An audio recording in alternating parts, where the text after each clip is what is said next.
Building Services Overview Part 4. In this session we're going to look at lighting, maintenance, FGas records, EPBD, that's the Energy Performance of Buildings Directive, LOLA, that's items of equipment that we do lifting with, and electrical testing. Lighting. So lighting is often the largest electrical consumption and cost of a non-air conditioned buildings. Probably not so much nowadays because of the advent of LED, but lighting can account for a good majority of the energy you use in the building if it's not air conditioned. Lighting area of a building can be achieved by many types of lamps, some of which more efficient than others. Colour rendering is often important, especially to retail and places like nightclubs and restaurants and bars and stuff like that. And quite often they often use tungsten lighting, which is not necessarily a good idea. Four main categories of lamps: tungsten filament lamps, fluorescent lamps, high intensity discharge lamps, and LED. Each category has different operating characteristics. More to do with colour rendering really. Lots of people like using tungsten lamps because it gives them the sort of colour that they feel that sells things and looks good in restaurants and stuff like that. Fluorescent lamps are more likely to be in offices, high intensity discharge more likely to be in warehouses and railway terminals, and LEDs, well really LEDs nowadays can be anywhere, and generally we find them in all sorts of locations because lighting have been upgraded. It should be noted that modern building regulations now require the use in most cases of energy efficient lamps, because if we were to design a building using non-energy efficient lamps, it almost certainly wouldn't pass building regulations. Tungsten lamps. Well, if we think about tungsten lamps as an electric heater, we're not going far wrong, because that's what they are. If we look at the one on the left, that's a 100-watt tungsten lamp that uses 100 watts of energy, and it also produces 100 watts of heat. And a lot of the time that heat goes into our building, into our offices, into our universities and places like that. And the heat that it produces is often counteracted with air conditioning. So we're actually using twice as much energy. We're using energy for the lighting and the energy for the air conditioning to combat the heat that was generated by the lighting. One of the ones on the right, you often see those in outdoor lamps. Occasionally you'll see these in indoor lamps and display lighting, but one of these alone could be as much as 500 watts. That's half a kilowatt, which is a vast amount of energy. So tungsten lamps, they were the most common lamps known as general lighting, GLS lamps and decorative candle lamps, etc. Generally they had what we call an efficacy of 8 to 15 lumens per circuit watt. Now that 8 to 15 lumens is a measure of light, and we get that much light out of them for every circuit watt of electricity. Compare that to a modern LED lamp, which a good modern LED lamp will have an efficacy of 200 lumens per circuit watt. So that's considerably more light for the same amount of electricity. So these lamps are incandescent lamps, which literally means light produced from heating. We heat up the element inside offers a resistance to the electrical current. It glows white hot. The hot is the heat bit, and obviously the light is the white bit. They only last about 1,000 hours, so generally we're always swapping them as well. Tungsten lamps now are being phased out by most lamp suppliers, and it will soon be difficult to obtain spares for them if it's not already. Metal halide lamps. Where will we find those? Well, a lot of the time we'll find metal halides in places like warehousing, outside lights, railway terminals, aircraft terminals, the likes of B&Q and Whole Foods and stuff like that, those sort of places. They give a very bright white light from them, quite easily could be mistaken for LEDs. They give that sort of light there. One of the downside with them though is they need what they call a strike time. So they're not really suitable for PIRs, passive infrared detectors, so motion sensors, etc. Mainly because if they go out and they come back on again, they need to cool down before they can restrike. And if you're in an area where you might have power cuts or the power gets turned off for whatever reason, these are probably not the lights for you.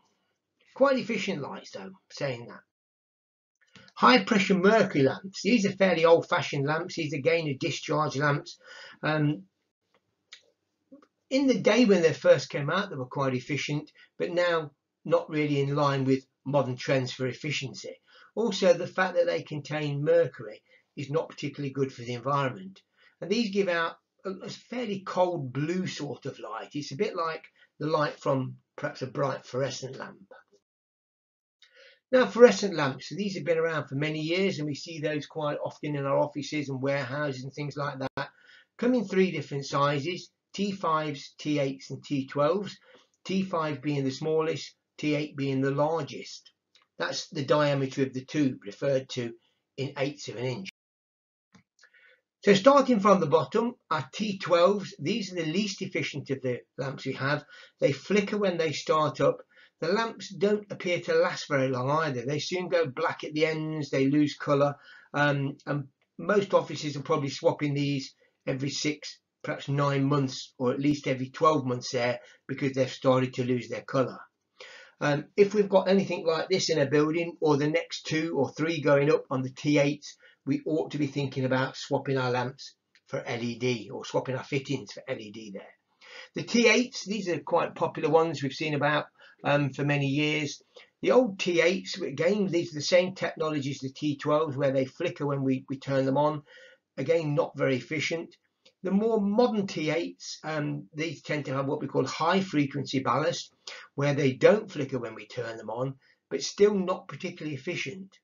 Now, moving up to T5s, these are actually quite efficient. And if you've already got T5s, it's probably you're not going to get a return on investment in upgrading your T5s to LEDs. If you've got T12s and T8s, it's definitely worth upgrading.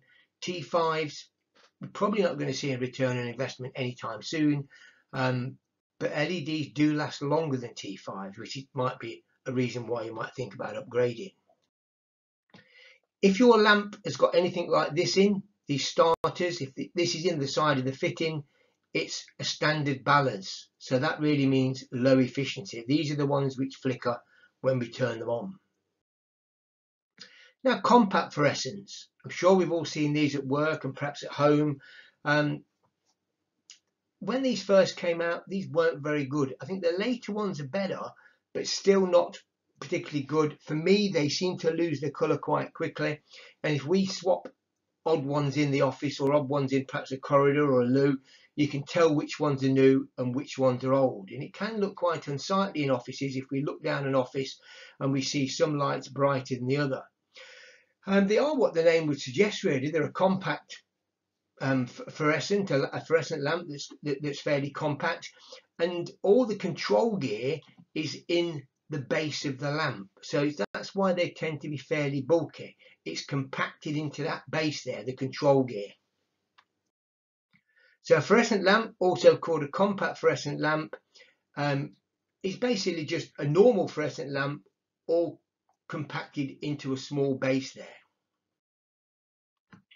Now, an LED lamp, most places now have either upgraded some, if not all, of their lamps to LED. If we look at the lamp on the left, the typical replacement for a normal 100-watt tungsten would probably be about 9 to 10 watts LED. So not only are we using considerably less energy to produce the light, we're also generating about 90% less heat. And if that heat would have been going into our office, that's where we use the air conditioning to combat that heat. The one on the right, the LED spot lamp, these take the place of what we call the GU10s, tungsten lamps, which were generally around about 50 watts. The LED equivalent is usually 3.5 to 4 watts. So again, considerably less power to produce the same light. So an LED lamp is a light emitting diode that's assembled into a lamp, and basically as soon as we apply power, it comes on instant brightness. Unlike fluorescents and compact fluorescents, usually tend to take a small amount of time to warm up. LEDs come to full brightness immediately. I think that can be a slight disadvantage because people tend to be a bit shocked when the lights come on. So one of the main complaints we get with LED is they are too bright. I think they come on brightness too fast, and it doesn't give people's eyes time to actually compensate for them. So is it worth swapping for LED tubes? Well, LED fittings as well. Well, if you look at these calculations here, the above calculations are based on 100 LED tubes operating for 24/7, 52 weeks a year, compared to fluorescent lamps. Now, the old-fashioned 125 watt fluorescents, 8-footers, life expectancy around about 10,000 hours. Annual running cost £13,140. Now, if we were to swap the lamps for 30 watt, either 30 watt lamps or 30 watt fittings, which would give it a similar amount of output, the life expectancy for these lamps would be 50,000 hours and annual running cost of £3,000. So that's a saving of £10,000 in a year. And if we think of those lamps there, those 100 fittings costing us perhaps £100 to upgrade each one, 100 times 100 is 10,000. So therefore we'd see a return on investment in a year. And there's not many things we do either at work or offices and places like that where we see a return on investment in 12 months. Sodium lamps. They've been around for many years, and low pressure sodium lamps are in fact street lamps, and they're actually very efficient, about 200 lumens per circuit watt, the same as LEDs, but at the expense of very poor colour rendering. They're sort of almost a monochromic yellow light, acceptable for street lighting, but not really acceptable for offices, so we're not going to see those anytime soon. Also, for security lighting and yard lighting, we don't get very good colour representation on cameras either. The high pressure sodium lamps are slightly better. These can work well for perhaps yard lighting and warehouse lighting, but a lot of the time these have been replaced with LEDs. These fittings are quite big and bulky, probably weighing 20 to 30 kilograms, where we need to hang them from chains, heavy chains and brackets on the roof there. We can achieve the same result a lot easier now using LEDs. Looking at lamps over the last 70 years, incandescent was quite popular, really from when lamps first started. Quite a poor efficacy there, never really got any better. Added a bit of halogen to it in the 60s, but still remained quite poor. The high intensity discharge lamps have been around again for many years, but hovering around about 50 to 100 lumens per circuit watt. As soon as the LEDs came onto the market, the good ones straight up to 200 lumens per circuit watt, so a considerable amount of light for a very small amount of electricity. Also with our lighting, it's very important to maintain them. We need to think about lamp replacement, cleaning of luminaires, cleaning of light fittings. It's not very often we do that nowadays. Cleaning of room surfaces, because obviously if the light is reflecting back off room surfaces, that's important. And again, if our lamps are dirty, if our reflectors are dirty, if the actual diffusers are dirty, that's impacting on our light levels. Also maintaining the lighting level near the end of life of the actual tubes. Not so much of a problem nowadays, because our lights tend to last a lot longer. Even the T5 fluorescents and definitely the LEDs last a lot longer than the old T8s and the T12s. Also, disposal of lamps may be a consideration, because years ago we'd probably just stick them in the dustbin. Now we have to dispose of them in a recognised fashion there. So at the design stage in the building, the maintenance factor should be included and cover all these aspects. We need to think, how are we going to actually swap these lamps, should we need to. So maintenance. Most of our buildings, our commercial buildings, will require maintenance to take place. So what is maintenance? It's quite an important thing to do. It's the routine work which is necessary to protect the fabric of the building and the services within that building. Generally, maintenance itself shouldn't include repairs. Repairs tend to happen at a separate time. I think if you're doing in-house maintenance, the repairs may happen at the same time. But if we're outsourcing the maintenance to perhaps FM companies, They may just do the maintenance, the exact maintenance task they're priced to do, and repairs will be extra. So maintenance falls into three categories: inspect, assess condition, specific tasks, and minor repairs. So maintenance, as I say, differs from repair. Work which is carried out to put right defects should not generally include repairs in your maintenance plan. So the maintenance plan should be the preset plan. Repairs will happen when things tend to fail. So maintenance is most effective when carried out regularly on a planned cycle. Most maintenance needs a regular investment of small amounts of time and money, and that should be a lot less than the cost of repairing the items when they break down as a result of an unplanned major failure, etc. So what sort of things do we maintain in our building? Well, things like roofs and rainwater systems, walls and windows, and although that doesn't really involve building services, but in a roundabout way it does, because if our roof is in poor condition, our walls, our windows and doors are in poor conditions, our building services have to work twice as hard. Heating, cooling and ventilation systems tend to require more maintenance because they work quite hard. They've got moving parts and filters and belts and things like that that require regular maintenance. Lighting, as we mentioned in the previous session, requires regular maintenance, and even our renewables, things like our photovoltaics, our solar thermal, they require regular maintenance, because if we're relying on free energy from the sun and it's being blocked up by those renewable panels being dirty, we're not going to get the same sort of output from those systems. So what we ought to be doing is something called planned preventive maintenance, PPM. Refers to the steps business should take to make sure their plant and machinery is maintained on a regular basis at a preset time.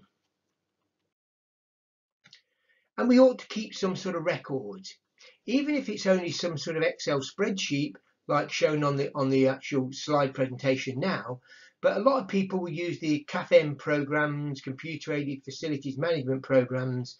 There's loads out there that do quite a good job there, but at least we ought to have some sort of record, some sort of schedule, so we can refer to, and we've got a record of what's gone on and when it went on. But at what level though? What level do we do our maintenance to? Well, one of the levels we can use, or one of the processes we can use, is something called SFG20. Ideal solution for building owners, facilities managers, contractors and consultants who want to remain compliant while saving time, energy and money. And this is quite a good system with systems like this, because it lets everybody know who's doing what.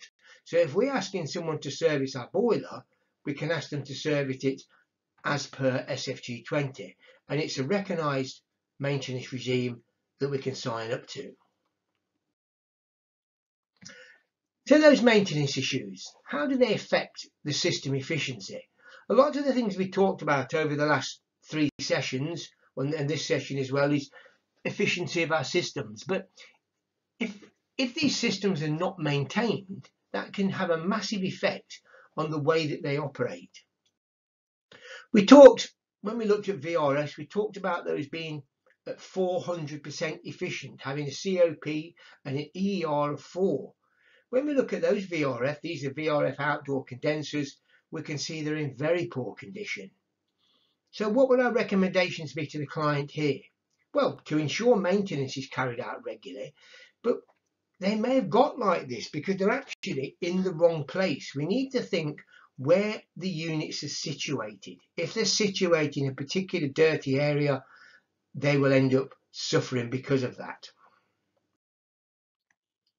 Another example of units probably begin in the wrong area. If these are at ground level, they may be in a light well, in a central courtyard, in areas where we've got perhaps lots of birds and rodents and stuff like that. They can affect the way that the units operate. On the right there, we can see that one's, all the actual fins are matted. This is because this one's at a coastal location. So sticking these split systems in areas near coastal locations, they can suffer because of the salt in the atmosphere, and again that blocks up the fins and makes them not able to reject heat properly. Even smaller items on the left, like broken sensor pipes, we talked about that when we talked about air handling units. This is a sensor pipe to the pressure differential gauge. This is the piece of equipment that sends a signal to the BMS that tells it the filters are blocked. And just a small thing like this can be giving the wrong signal to the BMS, which can actually be costing us a considerable amount of money. On the right there, pipe insulation not maintained correctly, not repaired or replaced when it should be, will be losing lots of energy to the environment. If this is left for many more months or many more years like this, all the insulation will disappear. Block filters on the left there won't stop the AHU from working, but will make it work twice as hard. And also eventually the filters will get sucked into the heat exchangers and damage the heat exchangers, and that will cause considerable damage, which will take a lot of time and money and effort to sort out. The one on the right, and if we see things like that, we're not sure what's the matter with it, but we can identify that obviously is a problem with it. So turn it off, call in the maintenance company, ask them to sort it out. Because this unit here was actually running, still consuming energy, but not delivering the required results. Also, care should be taken when checking filters. There may be all sorts of objects lurking in the actual filter housing. We often find things like rodents in there and mice and stuff like that.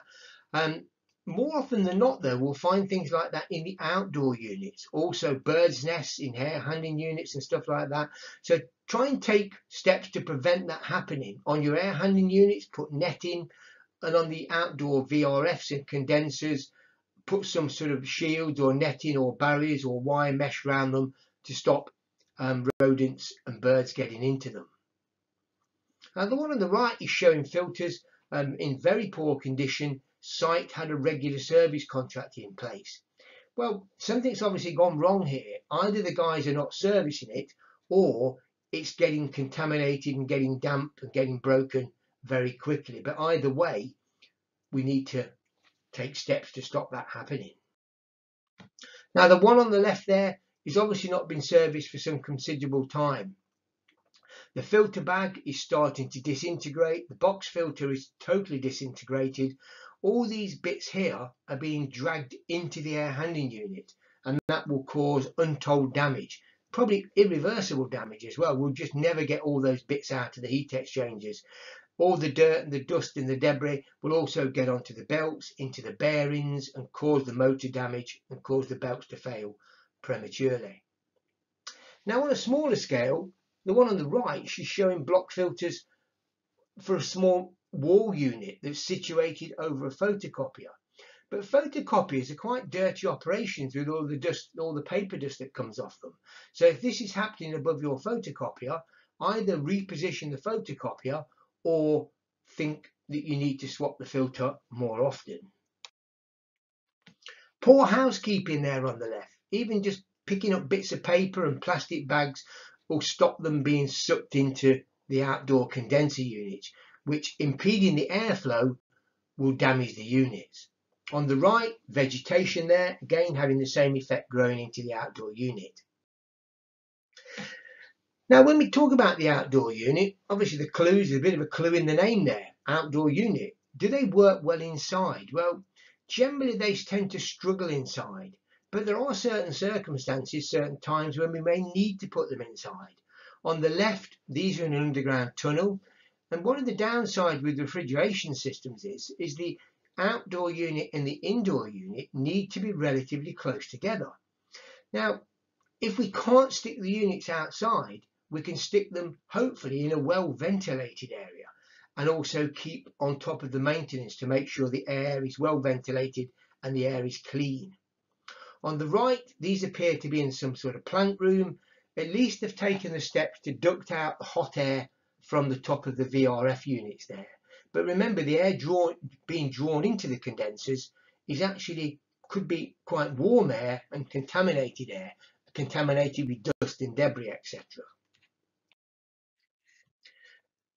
So can we install the cooling plants inside in the same room as the outdoor and the indoor unit? Well, obviously that's not going to work, is it? So just make sure that the outdoor unit is not in the area where the indoor unit is, because one would be counteracting the other.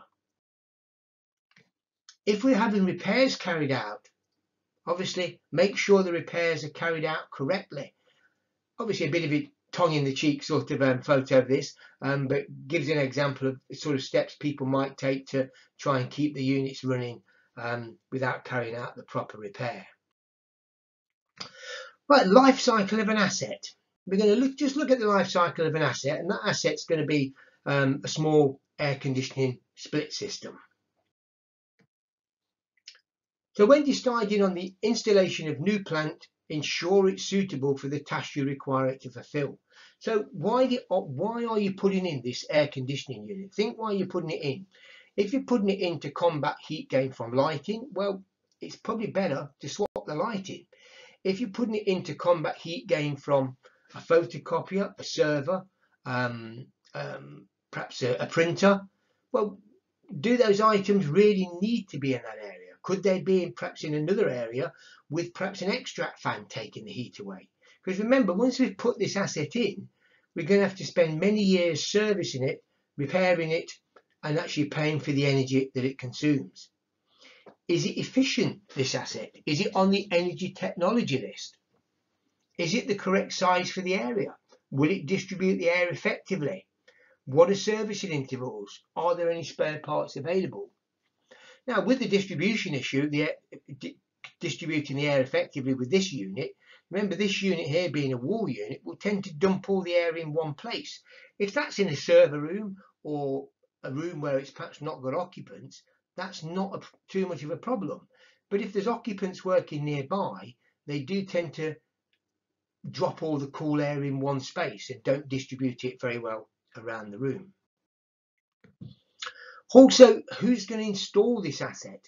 Make sure that the installer is a member of REFCOM and is hopefully using a known manufacturer.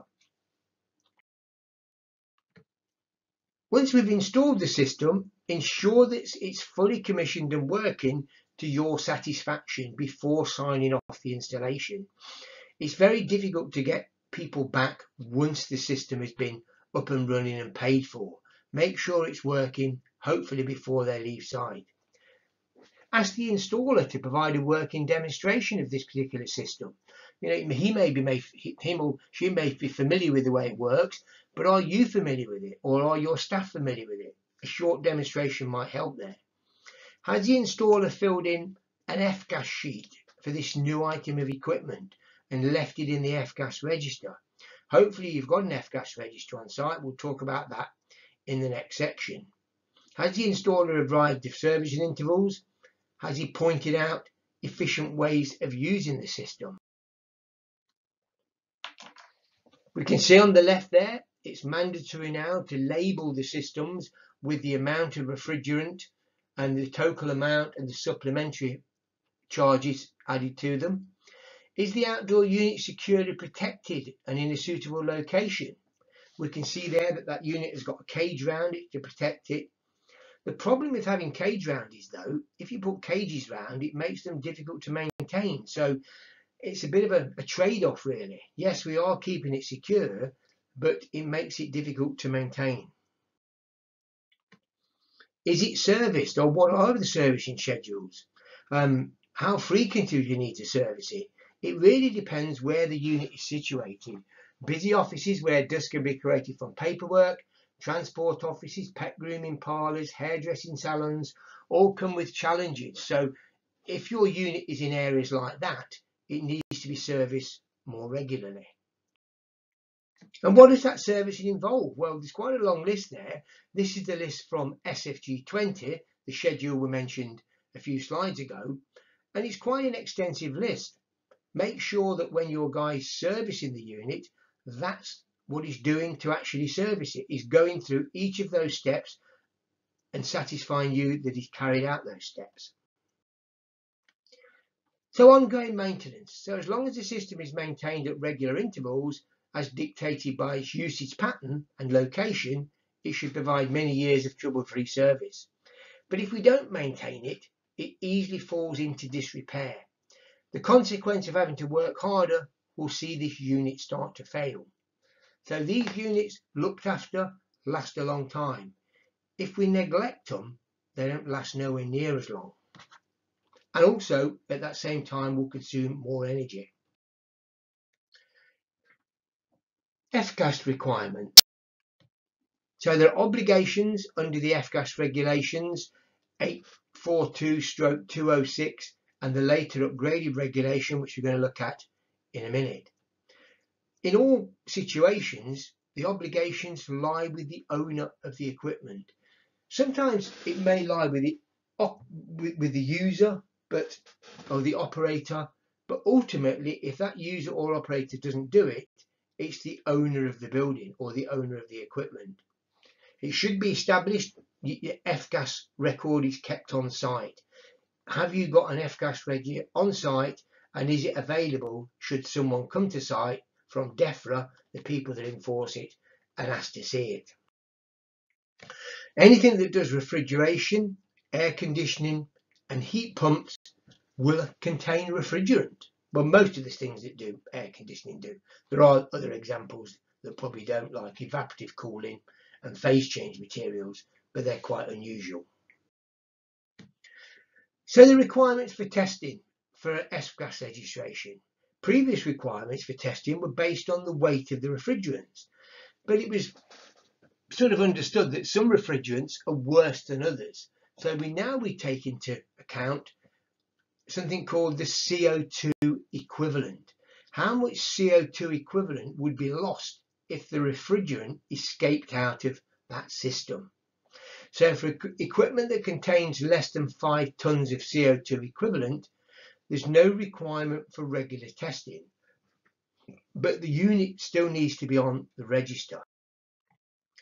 Anything between 5 and 50 tons of CO2 equivalent needs testing every 12 months to make sure all the refrigerant is still there and it's not leaking away.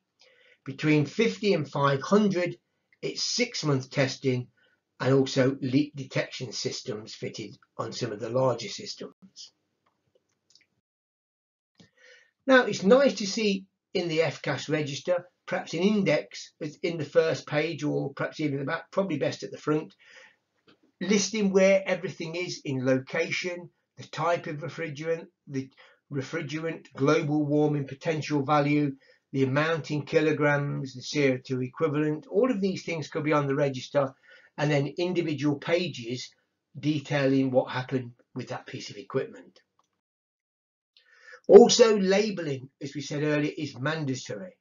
Record keeping, operators must keep records of their plant and any leaks and additions to their air conditioning plants. Records also must be kept by the installation and service company. So the label should state ideally a system ID, for this one showing AC015, or obviously your numbering could be suit exactly what you want it to do. Also, area served. What area does that unit serve? A lot of the time we wouldn't know. If the unit's situated on the roof, we haven't got a clue which office it feeds. The base charge. Also the additional charge, sometimes referred to as the supplementary charge. Because when the unit's delivered, it comes with a base charge. But as we install it, we add pipe work, we add more indoor units, especially on VRFs. What about all the additional refrigerant that's been added? One on the right there is showing 2 tests, and that's because we've got 2 compressors, 2 circuits with our chiller. So if we've got 2 or even 3 circuits, we need to have 3 tests, because the potential for leakage is really per circuit, not necessarily per unit. Each item of equipment should have an individual record. So this is showing an example of what the record sheet should look like, giving all the details of the unit and when it was worked on. Right, legislation and statutory requirements. Energy Performance of Buildings Direct.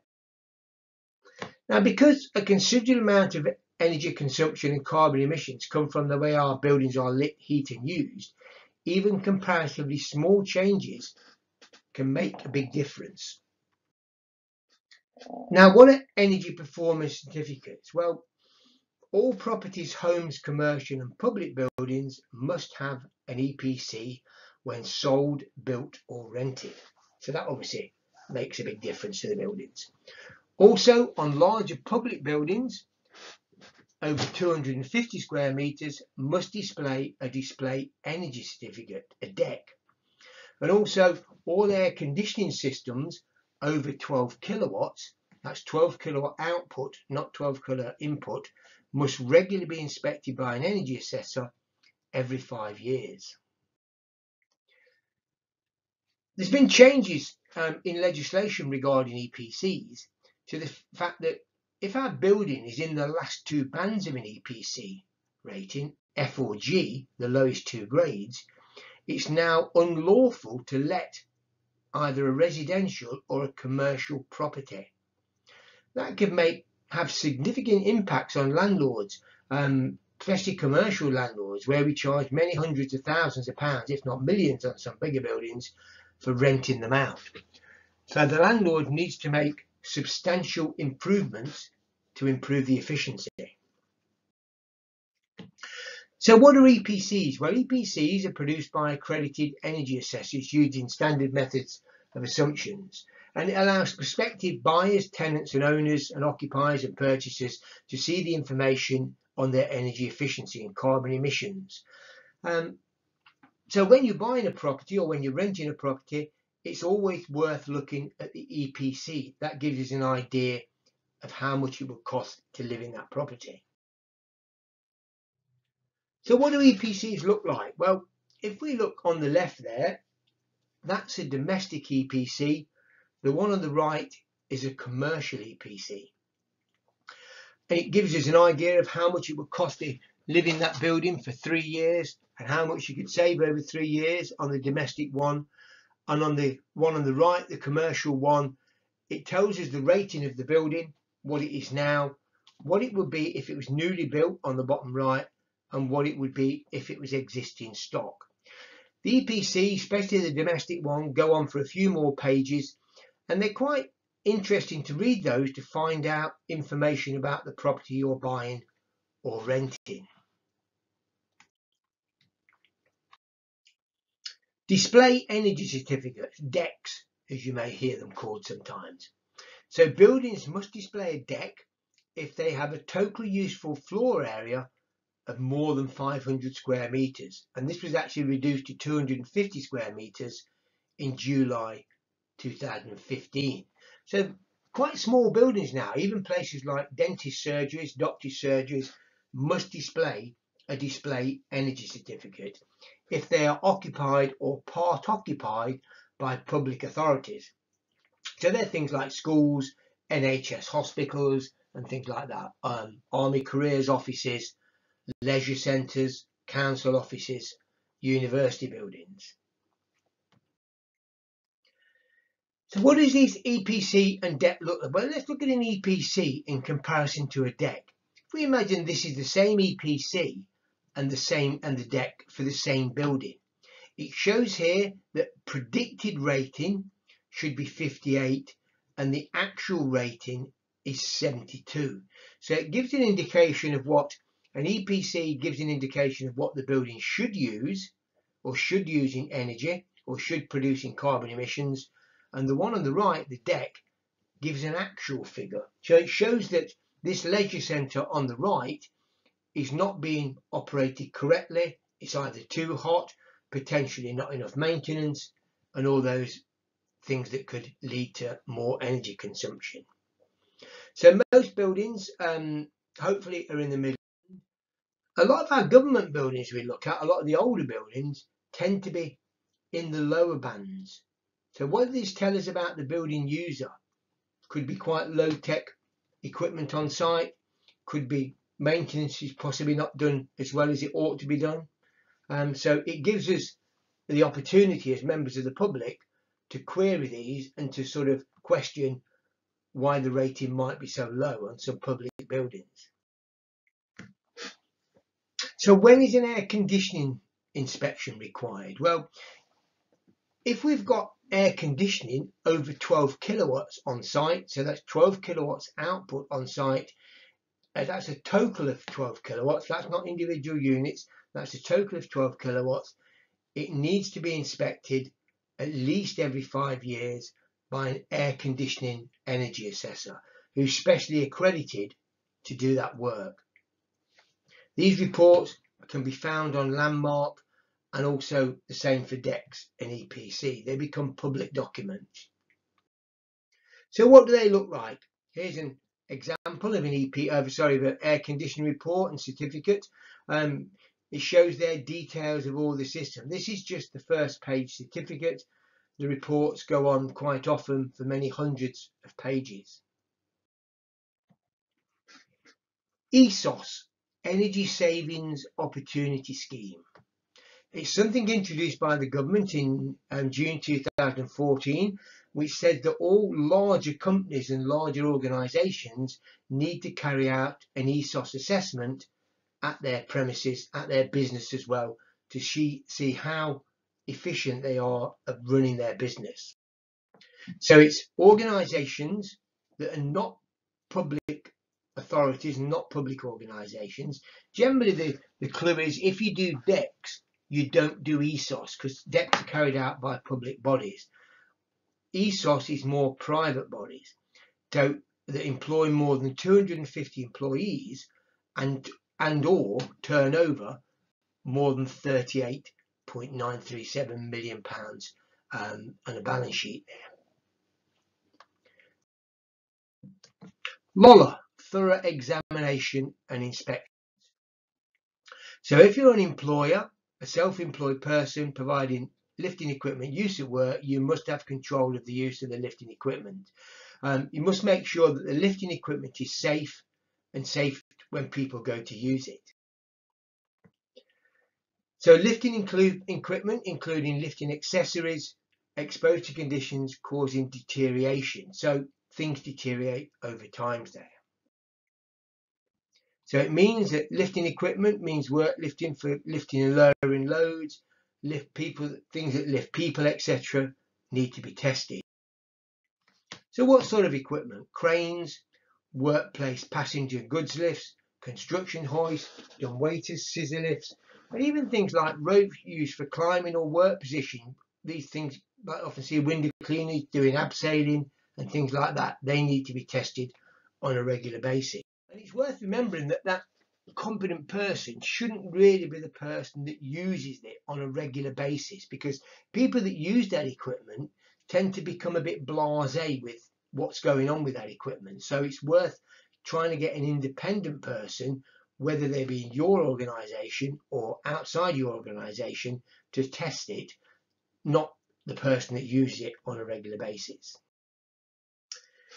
Electrical testing. This is testing, the fixed wiring testing, electrical installations. The reason we do that is electric will always find the easiest path to earth. So any faults or weaknesses within your electrical installation can go undetected until somebody touches something, touches a switch, touches a fire or something like that, and then the easiest path to earth may be through their body. So to make sure that we haven't got those sort of problems lurking within our system, we need to have our fixed wiring tested every 5 years. So some people do either all of it every 5 years or 20% every year, so that after 5 years the whole installation is complete. Who's the responsibilities for the electrical safety in our building? Well, I often like to say that we all have, really. Everybody really needs to keep an eye on what's going on with electrical. If you find anything that you consider unsafe, like an appliance or a switch that's broken or a socket that's cracked or something like that, make sure we report it to the relevant people. Pack testing. All electrical equipment needs to be pack tested. That's things that portable equipment that we plug in to sockets, etc. The law does not necessarily say how often you need to do this, and really the guy that does it, or the person who's responsible for it, needs to actually decide on the level of maintenance according to the risk. Things that are screwed to the walls, that perhaps plug into the wall, that never move, there's obviously very little risk for anybody to get hurt by those. But things that are used a lot, like kettles and toasters, extension leads, projectors, which really are portable, they're the ones that require more regular testing. So you should consider the increased risk if the equipment isn't correctly used or the item is not double insulated. So that covers us for part 4. Hopefully we've taken on board quite a bit we've looked at in the last 4 sessions, and if you have any questions to ask, we'll save those up for the live question hour following in about a month or so. Thank you.